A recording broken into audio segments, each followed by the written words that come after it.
بسم اللہ الرحمن الرحیم۔ حضرت جابر رضی اللہ تعالیٰ عنہ سے روایت ہے کہ رسول اللہ صلی اللہ علیہ وسلم نے فرمایا ذوحوا بالصنایا، یعنی دو دانت والے جانور کی قربانی کیا کرو۔ صنایا کا مطلب یہ ہوتا ہے جو جانور بالغ ہو جائے، نابالغ جانور کی قربانی جائز نہیں ہے۔ اور بالغ کب ہوتا ہے؟ اس کی عام طور پر جو عمر ہے وہ بکرے کے لیے 1 سال، گائے کے لیے 2 سال اور اونٹ کے لیے 5 سال، پھر بکرا، بکری، بھیڑ، دمبا سارا یہی ہو گئے، ان کا 1 سال ہے۔ پھر گائے، بیل، بھینس، بھینسا یہ سارے 2 سال، اور اونٹ، اونٹنی یہ 5 سال۔ اسلامی لحاظ سے اگر وہ اس عمر سے 1 دن بھی چھوٹے ہیں تو ان کی قربانی جائز نہیں ہے۔ 1 دن، کبھی کبھار بولتے ہیں یار 5-10 دن کا، 1 مہینے 1.5 مہینے کا کوئی فرق نہیں پڑتا، بڑا فرق پڑتا ہے۔ جب شریعت نے ان کی یہ حد مقرر کر دی تو بس یہی۔ اچھا، دانتوں کا اعتبار نہیں ہے، یہ ایک نشانی ہے لیکن لازمی نہیں ہے۔ کبھی کبھار ایسا ہوتا ہے کہ 2 سال گائے کے ہوتے نہیں ہیں اور دانت ٹوٹ جاتے ہیں، کبھی یعنی نئے دانت نکلتے ہیں بالغ ہونے والے۔ کبھی ایسا ہوتا ہے کہ وہ اپنی طرف سے دانتوں کو توڑ دیتے ہیں، پھر چھوٹے چھوٹے نظر آتے ہیں، لوگ بولتے ہیں ابھی یہ بالغ ہونے کے دانت آ گئے۔ تو 2 سال گائے بیل کا ہونا ضروری ہے، 1 سال بکرے بکری کا ہونا ضروری ہے۔ اگر دمبا کسی کے پاس ہے، اگر وہ موٹا تکڑا ہے اور قداور نظر آ رہا ہے تو پھر 6-7 مہینے کا ہے تو بھی چلے گا، لیکن بکرا وغیرہ نہیں چلے گا، صرف دمبے کے لیے یہ حکم ہے۔ اور اونٹ تو یہاں ہوتا نہیں ہے، لیکن اگر ہو بھی تو 5 سال سے اگر 1 دن بھی چھوٹا ہوگا اسلامی تاریخ کے اعتبار سے تو اس کی قربانی جائز نہیں ہے۔ اور بہت بوڑھا جانور ہے، اتنا کمزور کہ چل پھر نہیں سکتا تو اس کی قربانی بھی جائز نہیں ہے۔ مضبوط ہونا، طاقتور ہونا، چست ہونا ضروری ہے، جو خود ہی اچھی طرح سے گھوم پھر سکے، کھا پی سکے۔ اور گوشت کا جہاں تک تعلق ہے تو اگر انفرادی قربانی ہے تو پھر تو کسی کے ساتھ تول کر کے تقسیم کرنے کی ضرورت نہیں ہے۔ جتنا بھی گوشت ہوا وہ سارا صرف وہ صدقے کے طور پر تقسیم کرنا ہے، لیکن تولنے کی ضرورت نہیں ہے۔ لیکن اگر اجتماعی ہے، 3 بندوں نے مل کر کے گائے خریدی ہے، 5 بندوں نے مل کر خریدی ہے، 7 بندوں نے اگر مل کر خریدی ہے، اس وقت میں پھر تولنا ہوگا۔ 1 ذرہ بھی نیچے اوپر نہیں ہونا چاہیے ورنہ یہ حرام ہو جائے گا۔ اگر 5 کلو اور 1 پاؤ ایک کا بنا ہے تو دوسرے کا بھی 5 کلو 1 پاؤ بننا چاہیے، 5 کلو اور آدھا پاؤ نہیں بننا چاہیے۔ پھر اس کے اندر ہر چیز میں شراکت ہوگی، گوشت میں بھی شرکت ہے، کھال میں بھی شرکت ہے، پھیپھڑے وغیرہ گردے جو چیزیں ہیں، کلیجہ، ان میں بھی شرکت ہے، پائے میں بھی شرکت ہوگی، مغز ایک ہوتا ہے اس میں بھی شراکت ہوگی۔ تو ان سب چیزوں کا خیال کرنا ہوگا۔ اور یہ ہے آپس میں شریک لوگوں کا تقسیم کرنا۔ باقی دوسرا پھر گوشت کے اندر مسئلہ یہ ہوتا ہے کہ صدقہ کرنا۔ صدقے کے معاملے میں پھر 3 قسم سے 3 حصے کیے جائیں گے۔ مثال کے طور پر 7 بندوں نے مل کر کے ایک گائے خریدی ہے، ایک بھائی کا ہے، دوسرے بھائی کا، تیسرے بھائی کا، کزن کا ہے اور کسی اور کا ہے، ملا کر کے 7 حصے کیے تو پہلے 7 شریک اپنا اپنا حصہ الگ الگ کر دیں۔ 15-15 کلو گوشت آیا، 20-20 کلو آیا، جتنا بھائی وہ 7 الگ کر دیں۔ پھر ہر بندہ اپنے حصے میں سے پھر 3 حصے کرے۔ یہ حکم مستحب ہے، پہلے والا حکم فرض ہے۔ برابر تقسیم کے طور پر تقسیم کرنا یہ فرض ہے، نہیں تو بڑا گناہ ہوگا۔ باقی جو اپنے حصے کے 3 حصے کرنے ہیں یہ پھر مستحب ہے۔ یہ کہاں تقسیم کرے گا؟ اس کے لیے بہتر طریقہ یہ ہوتا ہے کہ ایک حصہ اپنے گھر والوں کو کھلائے، بچوں کو کھلائے۔ عید کے دن میں سب سے زیادہ برکت والا کھانا اگر کوئی ہے تو وہ یہ قربانی کا گوشت ہے۔ اسی وجہ سے رسول اللہ صلی اللہ علیہ وسلم کا سنت طریقہ یہ ہے، عید کے دن صبح کی نماز کے لیے جیسے اٹھو، سحری کے بعد کچھ بھی کھاؤ پیو نہیں، ہو سکے تو سب سے پہلے آپ کے منہ میں جو چیز جانی چاہیے وہ قربانی کا گوشت ہونا چاہیے، اپنا ہو کسی اور کا ہو کہیں سے بھی ہو۔ لیکن اگر نہیں ہو سکتا، کسائی نہیں ملتے، ٹائم پر نہیں ملا، دیر ہو گئی ہے، بھوک لگی ہے، پیاس لگی ہے، آدمی پریشان ہے، پھر جو بھی کھائے کوئی گناہ نہیں، یہ بھی مستحب طریقہ ہے۔ تو بڑی برکت والا ہوتا ہے قربانی کا گوشت۔ بہت سارے لوگ بولتے ہیں میں تو بڑے کا گوشت نہیں کھاتا، میں تو گائے کا گوشت نہیں کھاتا، میں تو بھینس کا گوشت نہیں کھاتا، میں تو اونٹ کا نہیں کھاتا۔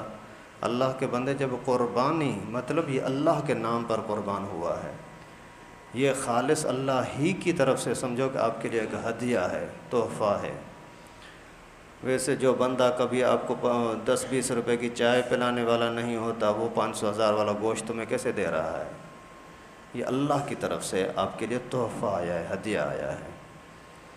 تو 3 حصے کیے جائیں، ایک حصہ اپنے گھر کے لیے، ایک حصہ اپنے رشتے والوں کے لیے۔ رشتے میں سب سے قریب ترین رشتہ بہن بھائی کا ہوتا ہے، بہن بھائیوں کو دے دیں۔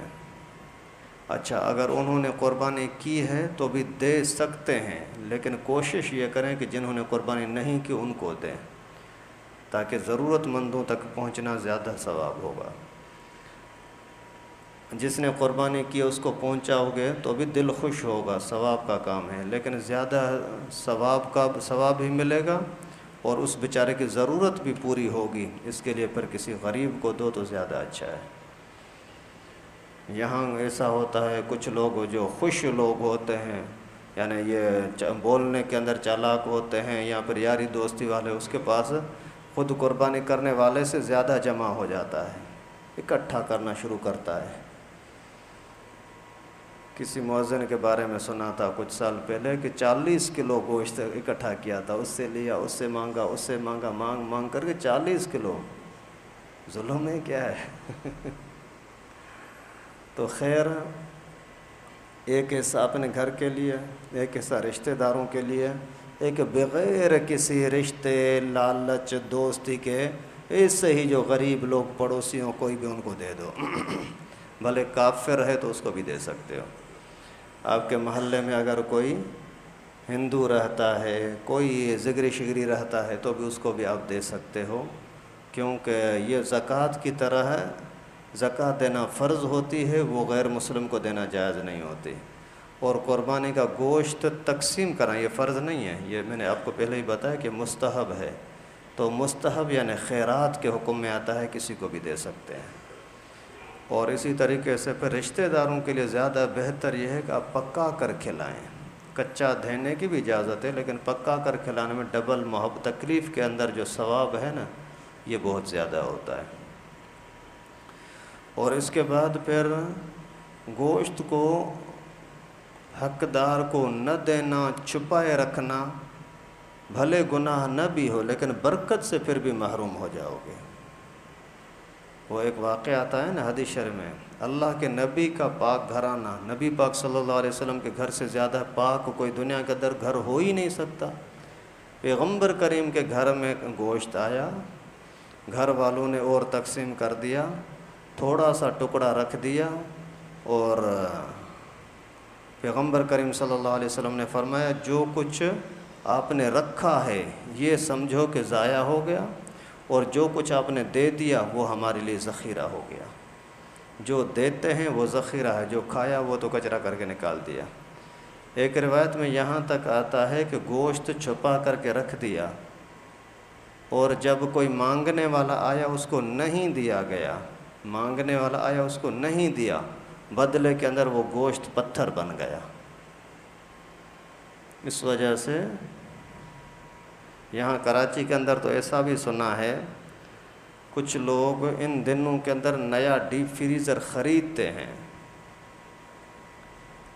صرف گوشت چھپانے کے لیے۔ مثال کے طور پر فریزر مل رہا ہے 70,000 روپے کا، جانور ہے 1.5 لاکھ کا، تو پھر بولتے ہیں چلو یار 70,000 روپے لے یہ بھرو فریزر کے، پیسے کچھ گوشت جمع ہو جائے گا، پھر 2-4 مہینے تک 8 مہینے تک اس کو چلائیں گے، پھر جب گوشت ختم ہو گیا نا تو فریزر بیچ دیں گے تو بھی 50,000 میں بکے گا نا، 20,000 روپے ہمارا ضائع ہوں گے، لیکن ہمیں 1.5 لاکھ روپے گوشت تو بچ جائے گا۔ یہ اللہ کے لیے ہے یا گوشت کے لیے ہے؟ حالانکہ شراکت کا یہ اہم ترین مسئلہ ہے۔ اگر شریک لوگ ساتھ ہیں، کتنے بھی ہیں، ان میں سے اگر کسی ایک کی بھی نیت یہ ہے کہ گوشت چاہیے، عید کا دن ہے، گوشت کھانا لازمی ہے، بچے بولیں گے گوشت کے لاؤ، ابھی کوئی گوشت اور تو ملے گا نہیں، اس وجہ سے گوشت ہی کے ارادے سے لے رہے ہیں۔ بھائی عید الفطر پر بھی تو گوشت لینا ہوتا ہے نا، اس پر بھی گوشت لینا ہے نا، اسی گوشت کی لالچ میں اگر کسی نے قربانی کا حصہ ڈال دیا تو کسی ایک کی بھی قربانی نہیں ہوگی، ایک کی بھی قربانی نہیں ہوگی۔ کیوں کہ یہ قربانی کے اندر خون بہنا، سانس نکلنا ایک مرتبہ ہوتا ہے، 7 بندوں کے لیے الگ الگ سانس نہیں نکلتا، ایک ہی دفعے میں سانس نکل جاتی ہے۔ تو جب سانس ایک مرتبہ نکل رہا ہے تو سب کا ایک ہی نیت ہونا ضروری ہے ثواب کی۔ اگر کسی کی ثواب کی نیت نہیں ہے تو کسی کی بھی قربانی نہیں ہوگی۔ اور اسی طریقے سے اگر کوئی عیسائی، یہودی، ہندو اگر آپ کے ساتھ حصہ ملاتا ہے، بھائی تمہیں بھی گوشت ملے گا، ایک حصے کا گوشت مجھے دے دینا، تو بھی کسی کی بھی قربانی نہیں ہوگی۔ کیوں کہ ایک حصے کے اندر ثواب کی نیت نہیں ہو سکتی کافر کی طرف سے۔ اسی طریقے سے اگر کسی بندے کی آمدنی حرام کی ہے، سود کی ہے، اس کو بھی آپ قربانی کے اندر شریک نہیں کر سکتے۔ کیوں؟ اس لیے کہ اس کی نیت جو ہے اس کا پیسہ حلال کا نہیں ہے، اور حرام کے پیسے میں ثواب نہیں ہوتا، حرام کے پیسے میں ثواب کی نیت نہیں کی جا سکتی۔ اسی طرح سے جس کا عقیدہ شرک والا ہوتا ہے، کسی شیعہ کو اپنے ساتھ ملا دیا، یہاں اللہ کے فضل و کرم سے ہمارا ماحول بنا ہوا ہے، ورنہ دوسری جگہوں پر اس طرح کے مسائل بہت زیادہ آتے رہتے ہیں، کوئی بریلوی آ گیا، کوئی شیعہ آ گیا، جو ان میں سے جن کا عقیدہ شرک والا ہے، مشرکوں والا ہے، قرآن کے خلاف عقیدہ ہے، تو اس کو اگر ساتھ شریک کیا تو اس کی قربانی نہیں ہوگی۔ مثال کے طور پر اللہ کے سوا نبی کو بھی بولتا ہے، وہ بھی ہر جگہ پر موجود ہے، پیر اور ولی بزرگوں کو بولتا ہے کہ یہ ہر جگہ پر موجود ہیں، تو یہ شرک ہے، قرآن کے خلاف ہے، اور ایسے لوگوں کے ساتھ قربانی جائز نہیں ہے، کسی کی بھی قربانی نہیں ہوگی۔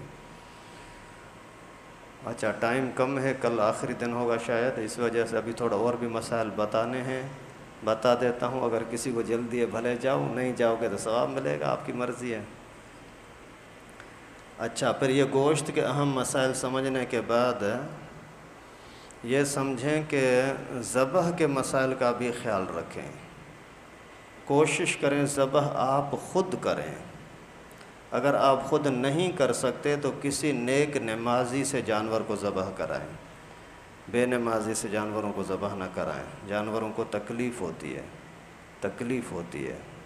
یہ صرف یہ مسئلہ نہیں ہے کہ بھائی کاٹنا ہے، کاٹنا نہیں ہے، عبادت ہے، عبادت اچھے طریقے سے کریں۔ بزرگوں نے پیغمبر کریم کا واقعہ ایک لکھا ہے کہ اونٹ خود آتے تھے پیغمبر کریم کے قریب کہ ہمیں پہلے کاٹو۔ اسی سے استدلال کیا ہے کہ اگر جو نیک بندہ ہوتا ہے کاٹنے والا تو اس میں جانور کو تکلیف نہیں ہوتی یا کم ہوتی ہے۔ اور پھر ذبح کرنے کے لیے 4 رگیں ہوتی ہیں، ان چاروں رگوں کا کاٹنا لازم ہوتا ہے۔ سانس کی نالی ہوتی ہے، کھانے کی نالی ہوتی ہے، اور 2 خون کی نالیاں ہوتی ہیں، ان چاروں کا کاٹنا لازم ہے۔ کاٹنے میں کاسائی کے اوپر سخت نظر رکھو، وہ ظلم کرتے ہیں جانور پر۔ اللہ کے نبی صلی اللہ علیہ وسلم نے فرمایا جب جانور کو کاٹو تو احسان کرو، اچھائی کے ساتھ کاٹو۔ اچھائی کے ساتھ کاٹنے کا کیا مقصد ہے؟ فقہائے کرام نے، بزرگوں نے اس کی تشریح لکھی ہے کہ جانور کو کاٹتے ہوئے اچھی طرح سے باندھو، ایسا نہ ہو کہ وہ بیچارہ تڑپ کر کے بھاگ جائے، اگر بھاگ گیا تو تکلیف اس بیچارے کو کتنی ہوگی۔ اور بہتر یہ ہے کہ 3 ٹانگیں باندھو، ایک باندھ کھلی رکھو، کیونکہ جب 3 ٹانگیں بندھی ہوں گی تو وہ بھاگ نہیں سکے گا۔ ایک ٹانگ کھلی ہوگی تو کٹنے کے ٹائم پر اسی ایک ٹانگ کو جب ہلائے گا تو اس کا خون جلدی نکل جائے گا۔ اگر چاروں بندھی ہوں گی نا تو خون جلدی نہیں نکلتا۔ اور قبلے رخ اس کو لٹاؤ، چھری تیز رکھو، اور ماہر آدمی اس کو کاٹے تاکہ اس بیچارے کو تکلیف نہ ہو۔ اور چھری کو ایک مرتبہ نبی پاک نے کسی شخص کو دیکھا کہ وہ جانور سامنے کھڑا تھا اور چھری کو تیز کر رہا تھا۔ اللہ کے نبی نے سخت غصہ کیا، فرمایا کہ تو اسی جانور کو تکلیف کیوں دے رہا ہے؟ تو اس کو بار بار مارنا چاہ رہا ہے؟ یہ دیکھ رہا ہے تو بھی اندر کڑھ رہا ہے، مر رہا ہے کہ میرے اوپر یہ چھری چلے گی، پھر اس کو گرائے گا، وہ الگ تکلیف۔ اس وجہ سے چھپ کر کے کسی اور جگہ پر چھری تیز کیا کرو، اور ایک جانور کو دوسرے جانور کے سامنے نہ کاٹو۔ یہاں کراچی کے اندر اگر جگہ تھوڑی بھی ہے نا تو کم از کم پردہ لٹکا دو، اس کی نظر نہ پڑے، پھر اچھی طریقے سے اس کو کاٹ دو، صفائی کرو، پھر وہ جانور کو سامنے لے آؤ۔ ابھی 2-4 دن پہلے کسی نے ایک ویڈیو بھیجی کہ ایک اونٹ تو بیچارہ کھڑا ہوا ہے، دوسرے اونٹوں کو اس کے سامنے کاٹ رہے ہیں۔ اس اونٹ نے جلدی سے سر یوں کر کے اور رو رہا ہے، باقاعدہ آنسو بہہ رہے ہیں، اسی کو آنسو بہہ رہے ہیں۔ ابھی وہ بیچارہ دل کے اندر کتنا تڑپ رہا ہوگا کہ ابھی ان کے ساتھ یہ ہو رہا ہے، ابھی میرے ساتھ یہ ہوگا۔ اللہ کے بندے تھوڑا سا اپنے دل پر ہاتھ رکھیں۔ نبی پاک نے منع کر دیا۔ ہمارے لیے اگر اللہ نہ کرے، کوئی بچہ ہوتا ہے نا، اگر باپ کسی دوسرے بیٹے کو بولے کہ بیٹا جاؤ جا کر لاٹھی لے آؤ، ڈنڈا لے آؤ، تو تیرے بھائی کی پٹائی کرتا ہوں، جب تک وہ جائے گا لاٹھی کو ڈھونڈے گا تب تک اس کے دل میں پتہ نہیں کیا کیا گزر رہا ہوگا، میرے ساتھ کیا ہونے والا ہے۔ تو وہ جانور اگر اس کے سامنے کسی کو کاٹ رہے ہو اور وہ تڑپ رہا ہے اور چلا رہا ہے، ان چیزوں سے اپنے آپ کو بچائیں۔ اچھا، قاصائی ایک یہ ظلم بھی کرتے ہیں کہ ٹائم بچانے کے لیے تھوڑا سا کاٹا، پھر یوں سر کو اوپر کھینچ لیتے ہیں تاکہ اس کی ہڈی ٹوٹ جائے، جلدی مر جائے، یہ بھی ناجائز ہے۔ صاف اللہ کے نبی نے فرمایا، نہا رسول اللہ صلی اللہ علیہ وسلم ان تنخع الشاۃ، جانور کا ہڈی توڑنا اس سے منع کیا، جلدی سے نہ توڑو جب تک وہ ٹھنڈا نہ ہو جائے۔ کھال جلدی سے اتارنے سے منع کیا، ایسا نہ ہو کہ جیسے ہی چھری چلائی کاٹا اور کھال اتارنا شروع کر دو، نہیں، تھوڑا سا چھوڑو، وہ حرکت کرے گا تو اس کا خون پورا نکل جائے گا، اب بھی ہڈیاں شڈیاں کاٹنے کے اندر اس کو تکلیف نہیں ہوگی۔ اللہ کے نبی صلی اللہ علیہ وسلم ہم سے زیادہ دنیا کو، دین کو سمجھنے والے ہیں۔ انہوں نے جب یہ حکم فرمایا کہ ان کے ساتھ نرمی کرو تو نرمی ہی کرنی ہوگی۔ اسی طریقے سے یہ جانور کی بے عزتی کرنا، گھسیٹ کر کے کھینچ کر کے لے جانا، یہ بھی ادب کے خلاف ہے۔ کان سے پکڑ کر لے جائیں، بھلے رسی سے پکڑ کر لے جائیں، اور ذلت کے ساتھ جیسے بکریوں کو ایک ٹانگ سے پکڑ کر کے پھینکتے جاتے ہیں، یہ برا طریقہ ہے، بالکل ناجائز ہے۔ اور کھال اگر اپنے استعمال میں لانا چاہتے ہو، ڈائریکٹ اسی کو بیچو نہیں، خود ہی کھال استعمال کرو تو اس کی اجازت ہے، بھلے نہ صدقہ کرو، کسی کو نہ دو، اس کی اجازت ہے۔ لیکن اگر بیچ دیتے ہو تو پھر کسی بھی حقدار کو دینا لازم ہوگا۔ تو آج کل تو بہتر طریقہ یہی ہے کہ مدارس کو دے دیں، لیکن اگر محلے کے کسی غریب حقدار کو دے دیا تو بھی چلے گا، کوئی گناہ نہیں ہے، لیکن مدارس کو دینے میں زیادہ فائدہ ہوتا ہے۔ اور مدارس والے بھی لڑتے ہیں، مجھے دو، اس کو نہ دو، اس کو دو، اس کو نہ دو۔ بھائی جہاں دل مطمئن ہے وہاں دے دو، صدقہ کرنا ہے، خیرات کرنی ہے، اس میں لڑنے کی کیا ضرورت ہے؟ یہ بیچ کے اندر کچھ نہ کچھ بیوقوف قسم کے لوگ آ جاتے ہیں نا، وہ آ کر کے اپنا ایمان خراب کرتے ہیں۔ یہ مدرسہ صحیح نہیں ہے، اس کو نہ دو، اس کو دو۔ اللہ کے بندے، تو ایک تھوڑی سی لالچ کے اندر مدرسوں کی مخالفت کر کے اپنا ایمان کیوں خراب کرتا ہے؟ جہاں دل مطمئن ہو وہاں دے دیں۔ اللہ تعالیٰ سے دعا ہے کہ اللہ پاک ہم سب کو سنت کے مطابق یہ عبادت کرنے کی توفیق نصیب فرمائے، جو کمی کوتاہی ہو جاتی ہے اللہ پاک ہم سب کو معاف فرمائے۔ وآخر دعوانا الحمدللہ رب العالمین۔